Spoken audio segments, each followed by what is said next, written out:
Entonces, hablando de estadística inferencial, decíamos tenemos básicamente 3 tipos de técnicas. No significa que sean solamente estas, hay otras técnicas de estadística inferencial, pero estas 3 son las más básicas. Hablamos de estimación puntual, estimación por intervalo y pruebas de hipótesis. En el caso de estimación puntual, pues como su nombre lo dice, de punto o un número. En este caso, la estimación puntual, o cada que hagamos estimación puntual, pues lo que vamos a obtener es un solo número. En este caso, ¿qué número es el que quiero obtener? Pues el verdadero valor de mu, ¿no? O aproximarme al valor de mu. Dar un valor que sea el más aproximado a cuánto vale mu, cuánto vale sigma, cuánto vale p. ¿Eso cómo lo vamos a hacer? Pues como decíamos hace un momento, utilizando la información de x barra, de s o de p barra de manera respectiva. Recordar que en este caso, bueno, x barra, pues tenemos aquí esta formulita de x barra, y esta formulita sería llamada en este caso el estimador puntual. Si yo ocupo esta fórmula, que recordar pues no es otra cosa que la suma de todos mis datos entre el número de datos, hablando por ejemplo de la edad, si yo calculo x barra, la media de la edad en una muestra, y supongamos que esta media me sale 65.8 años, entonces ese 65.8 sería la estimación puntual de mu. Entonces lo que nosotros escribiríamos sería mu con este tilde, este gorrito, igual a 65.8. ¿Eso qué quiere decir? Que estamos tratando de acercarnos al verdadero valor poblacional y empezaremos a decir entonces que a nivel poblacional se estima que la media de la edad sería de 65.8 años. Algo similar con la desviación estándar. Si yo calculara la desviación estándar como ya la habíamos visto, ¿no? La diferencia entre cada dato y la media elevada al cuadrado, ¿no?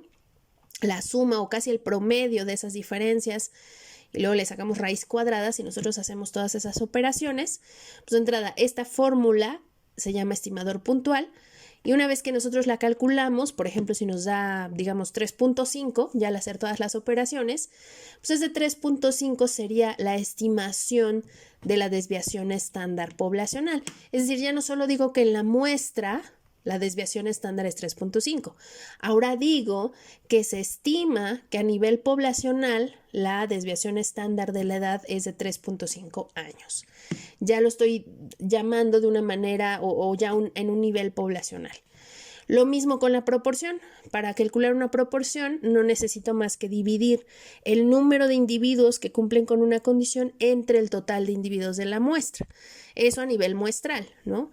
Por ejemplo, si yo hablara de la proporción de hombres en un salón de clases, pues lo que yo tendría que hacer es contar cuántos hombres hay y dividir ese número entre el total de personas que hay en un salón. Y si yo hago esa división, pues obviamente me va a dar un decimal, pero ese decimal al multiplicarlo por 100, pues lo podemos interpretar y se convierte en un porcentaje.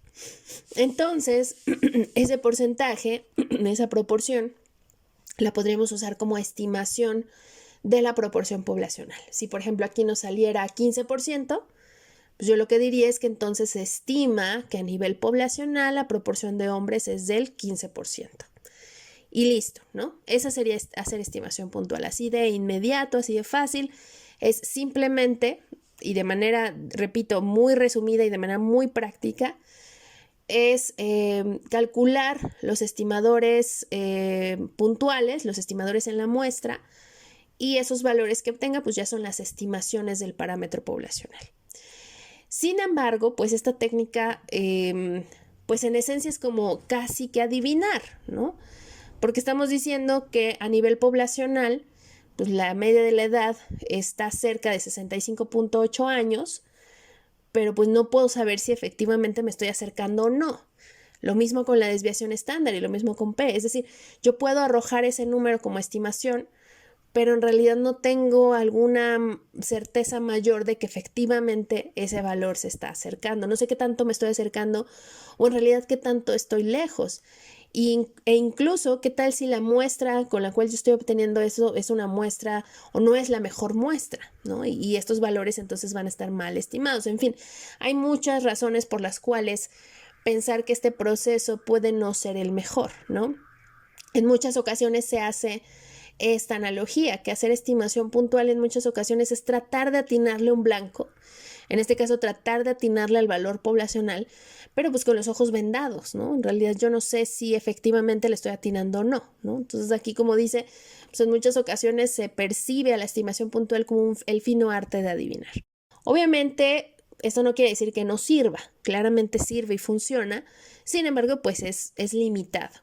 Ahora, no se desperdicia, digamos, no es un desperdicio hacer estimación puntual porque yo esta estimación puntual la puedo emplear y la puedo mejorar para hacer o generar una estimación por intervalo o generar lo que se conoce como un intervalo de confianza. Entonces, este intervalo de confianza, a diferencia de la estimación puntual, pues ya este proceso va a arrojar ahora dos números, ya no solo uno como la estimación puntual, va a arrojar dos números que justamente van a ser los límites de mi intervalo de confianza. Entonces, vamos a tener un número que va a ser el valor donde empiezo a observar valores y otro número que va a ser donde me detengo.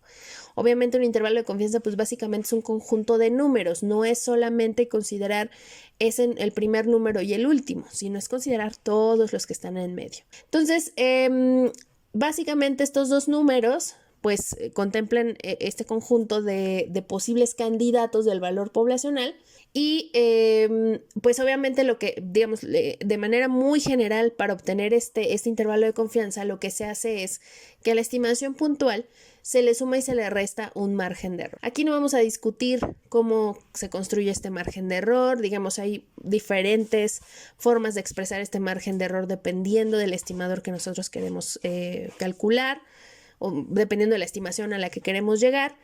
Pero de manera general esa es la forma, ¿no? De manera gráfica es esto. En lugar de decir, digamos, este punto azul lo que está representando es esa edad que nosotros estimamos de manera puntual, ese 65.8 años. Entonces, en lugar de decir que poblacionalmente la media de la edad es 65.8 años, pues ahora lo que decimos es, bueno, ese 65.8 le voy a sumar y a restar una misma cantidad, que ahorita no sé cómo sale, pero sale con una formulita también, y eso va a generar estos dos valores de aquí, ¿no? Entonces, ahora en lugar de decir que en la población la media de la edad es 65.8, pues ahora lo que voy a decir es que la media de la edad está a lo mejor entre 60 y 75, ¿no? Por decir algo. Es decir, ya no solo digo que vale o que este es el único valor que considero, sino ya considero ya no solo estos dos, sino incluso todos los valores que están en el centro. Bien, entonces, en el caso de estimación por intervalo, además de hablar de un límite inferior y de un límite superior y de considerar todos los valores que están en medio como posibles candidatos del valor poblacional, es decir, ya no solo digo, pues puede valer 60 o 75, sino todo lo que está en medio, 61, 64, es decir, esa puede ser la media de la edad a nivel poblacional o 74 también. Si yo, por ejemplo, hiciera el intervalo de igual de la edad, por ejemplo, en otra población, y me sale el intervalo de 10 a 20, pues yo no diría, es que la media de la población es 10 o la media de la población es 20, sino que podría ser cualquier número en medio de esos valores. La media de la edad podría ser 12 o podría ser 18 o podría ser 15. Cualquiera de esos podría ser el valor de la media poblacional. Ahora, ¿qué tan seguro estoy de que qué tan segura estoy de que efectivamente esa es la media de la población? Pues por eso se ocupa aquí ya vamos a empezar a ocupar el nivel de confianza. Entonces, como habíamos mencionado en la primera parte, pues el nivel de confianza no es otra cosa que un porcentaje, una probabilidad de pues qué tanto estoy acertando, ¿no? Qué tanto puedo asegurar de que efectivamente le estoy atinando al valor poblacional. Ese 95% de confianza en el caso de intervalos se interpreta como en el caso hipotético en el que yo pudiera elegir 100 muestras, es decir, no solo una muestra, sino elegir 100 muestras. Entonces, la interpretación es que en 95 de esas 100 muestras, los intervalos que yo genere sí van a contener, hay una cierta garantía de que van a contener el verdadero valor poblacional. Aquí usamos la letra teta para hacer referencia en general ya sea a mu, a sigma o a p o a cualquier otro parámetro poblacional. De manera gráfica, Si este fuera el valor poblacional verdadero y yo hiciera muchas muestras y en cada muestra calcular un intervalo de confianza, pues veo que en la gran mayoría, en todos los que están de color azul, la gran mayoría de los intervalos contienen al verdadero valor poblacional. Habría unos pocos, ¿no? Estos que están en rojo, que no contienen al valor poblacional. Entonces, esa es la idea de un intervalo de confianza. Ya no solo decir, pues la media de la edad es 65.8, sino decir, bueno, la media de la edad puede estar entre 60 y 72 años, por ejemplo, ¿no? Y tenemos una confianza del 95% de que efectivamente ahí dentro de esos valores se está contenido el verdadero valor poblacional. Ahora, en la tercera técnica, que es pruebas de hipótesis, pues aquí de entrada hay que definir algunas cosas en cuanto a notación, pero bueno, también tener la idea de que cada vez que nosotros vamos a hacer una prueba de hipótesis, en esencia todas las pruebas que vamos a ver tienen casi la misma estructura. De inicio es establecer una suposición inicial, ¿no? Acerca del parámetro poblacional, que otra vez la mayoría de las pruebas que vamos a hacer es en función de mu, aunque vamos a hacer algunas otras en función de algunas otras ideas. Eventualmente lo que se hace es recolectar evidencia en forma de datos, que en este caso pues básicamente es juntar la información en una formulita y en base a esta información que nosotros tengamos vamos a decidir si rechazamos o no rechazamos la suposición inicial. Ahora, esta suposición inicial le llamamos de manera estadística la hipótesis nula y se denota con H sub 0. Pero siempre que se establece una hipótesis nula, se establece también una hipótesis alternativa que se denota con H sub A o incluso en algunos libros como H sub 1. Generalmente, cuando hacemos un trabajo de investigación, a quien queremos rechazar es a H0 porque generalmente la hipótesis del investigador se establece como la hipótesis alternativa, pero no siempre. Es decir, no es necesario, no hay una regla que diga que la hipótesis del investigador es la hipótesis alternativa o la nula, es decir, depende del objetivo de la investigación que tengamos. Ahora, en las pruebas que vamos a ver, la hipótesis nula y la alternativa ya están definidas. No es como que nosotros vamos a inventarlas o a proponerlas. Las hipótesis ya están definidas, ya nada más el proceso que vamos a hacer es para decidir pues que los datos de la muestra a quién me llevan a elegir, si a H0 o a HA. Ahora, distinguir, este proceso es diferente de los anteriores en el sentido de que la estimación puntual y la estimación por intervalo básicamente me sirven para tratar de saber cuál es el valor del parámetro poblacional, cuánto vale mu o cuánto vale sigma o cuánto vale p. En la prueba de hipótesis lo que queremos es justamente probar algo, es decir, si yo quiero hacer un estudio sobre cuántas horas duermen las personas por la noche, pues la estimación puntual me va a servir para que a lo mejor al final yo pueda concluir, pues la media de las horas de sueño en la ciudad de Puebla es de 6.5 horas. Eso voy a obtener con estimación puntual. Con estimación por intervalo, a lo mejor voy a obtener que la media de las horas de sueño en la ciudad de Puebla está entre 6 y 7 horas, ¿no? Por decir algo. Es decir, ya vamos a dar un rango de valores dentro del cual va a estar el verdadero valor poblacional. La diferencia con pruebas de hipótesis es que aquí más bien lo que quisiera saber o lo que quisiera probar justamente es si efectivamente, por ejemplo, una prueba específica, si efectivamente los habitantes de Puebla duermen las 8 horas recomendadas o no. Es decir, ya no me interesa tanto saber cuál es el valor del parámetro poblacional, sino probar si ese parámetro poblacional es igual a un valor o diferente de un valor, se acerca a un valor, es decir, ya tener alguna prueba en mente.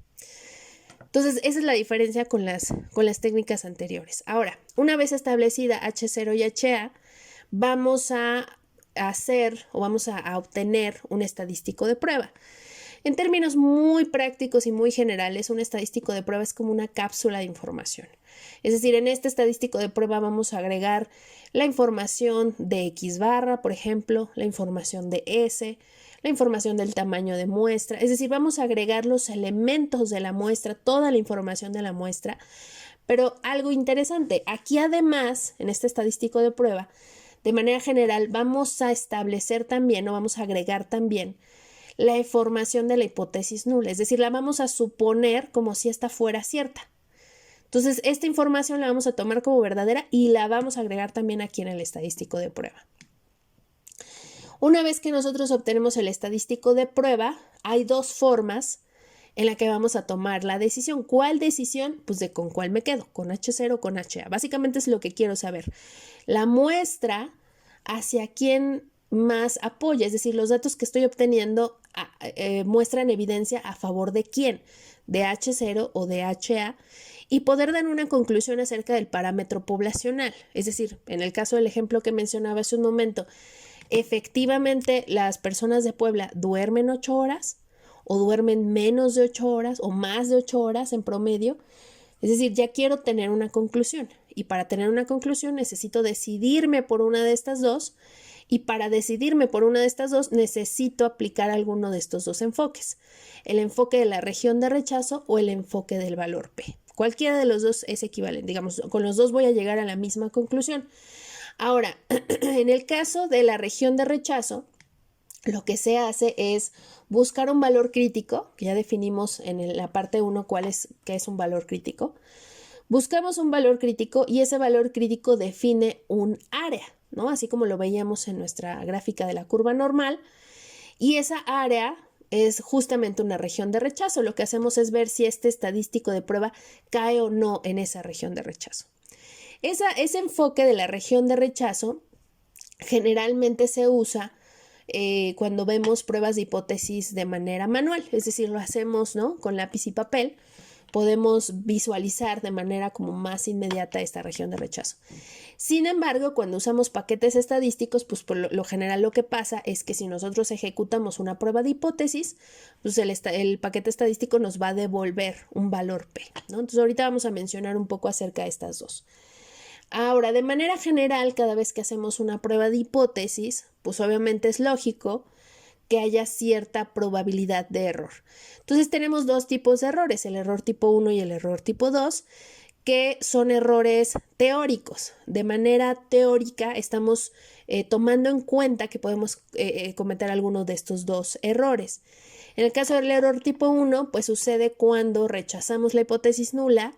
Sin embargo, resulta que la hipótesis nula es verdadera a nivel poblacional. Y el error tipo 2 sucede cuando no rechazamos la hipótesis nula, es decir, nos quedamos con la información de la hipótesis nula, pero resulta que a nivel poblacional era falsa, ¿no? Entonces, estos dos tipos de errores son teóricos, repito, no hay manera de comprobarlos a posteriori, sino que más bien los tomamos en cuenta al momento de hacer nuestra prueba de hipótesis. De manera general volvemos a ver alfa. Aquí alfa, en este caso pues ya lo tenemos como más establecido, es justamente la probabilidad de cometer error tipo 1 y recordar alfa es la significancia, 1 menos alfa es el nivel de confianza y la probabilidad de cometer error tipo 2 lo vamos a llamar beta, que 1 menos beta se le conoce como la potencia de la prueba. Entonces, regresando a nuestra gráfica, otra vez, yo voy a establecer aquí pues un nivel de confianza, ¿no? 95% puede ser. Es decir, también en las pruebas de hipótesis vamos a establecer niveles de confianza.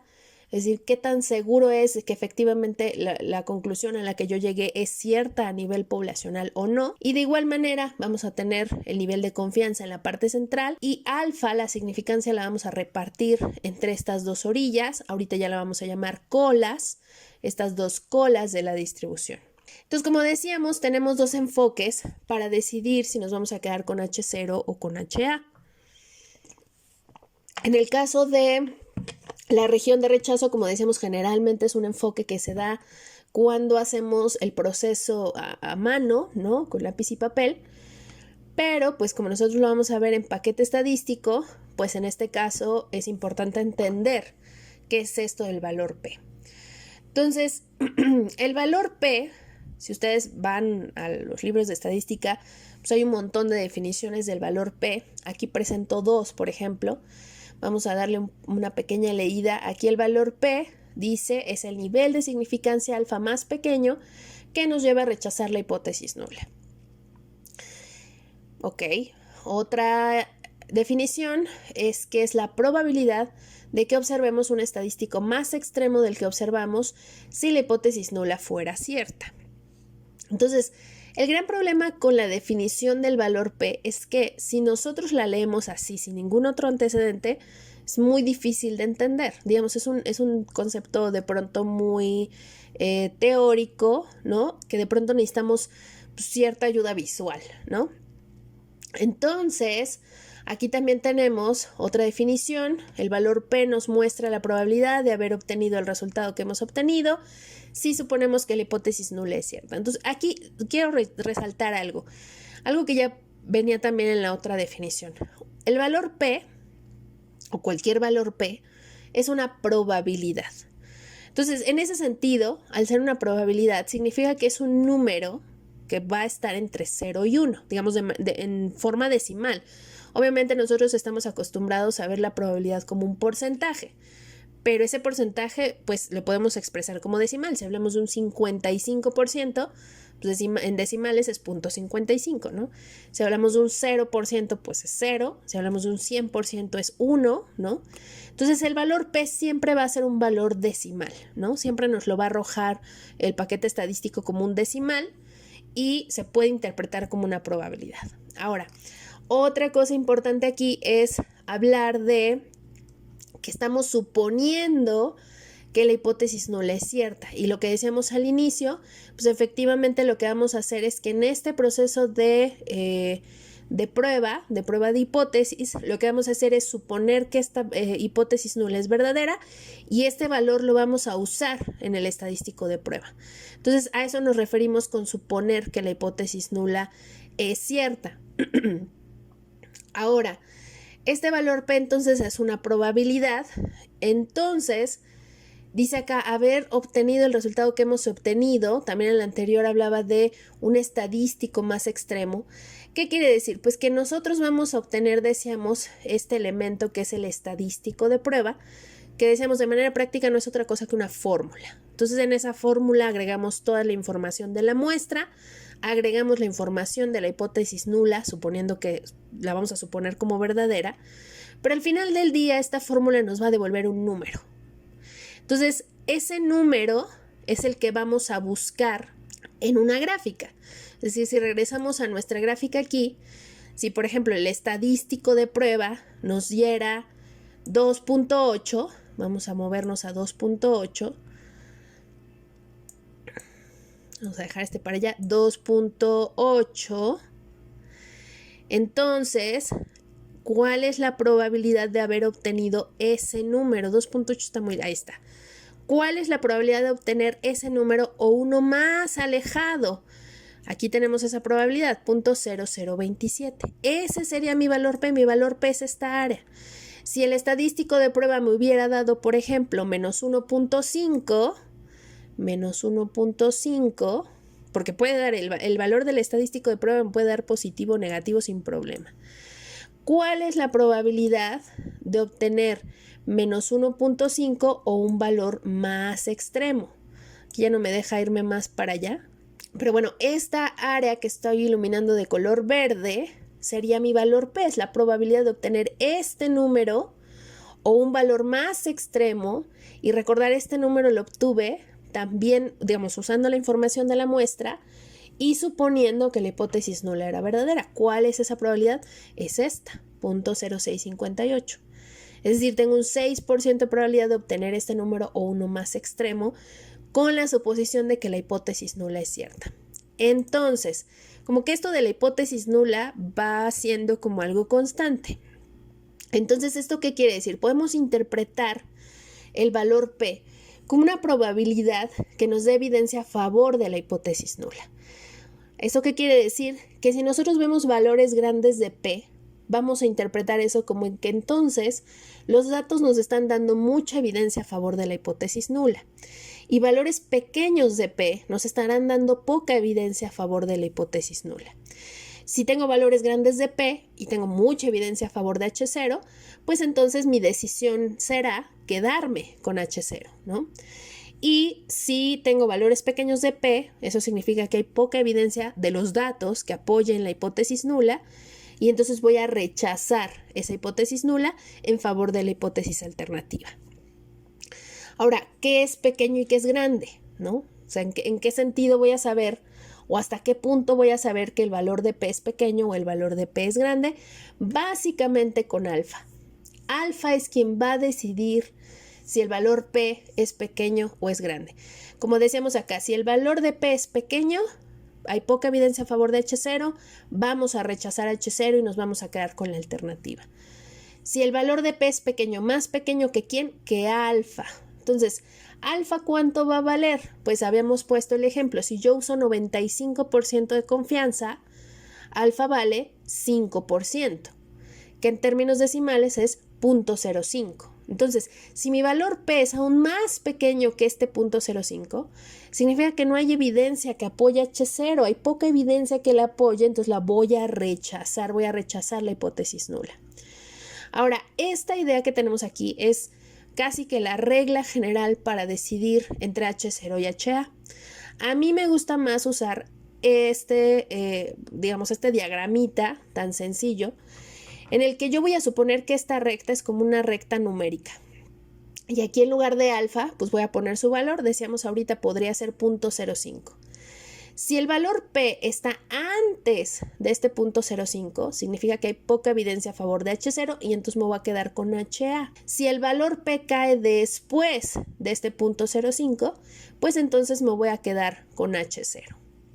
Entonces, esta forma de interpretar o de decidir si me quedo con H0 o con HA, recordar, solamente es comparar el valor de P con alfa y con eso podremos decidir con cuál hipótesis me quedo, es decir, cuál hipótesis es más apoyada por los datos y finalmente dar una conclusión en alguna pregunta de investigación que nosotros tengamos.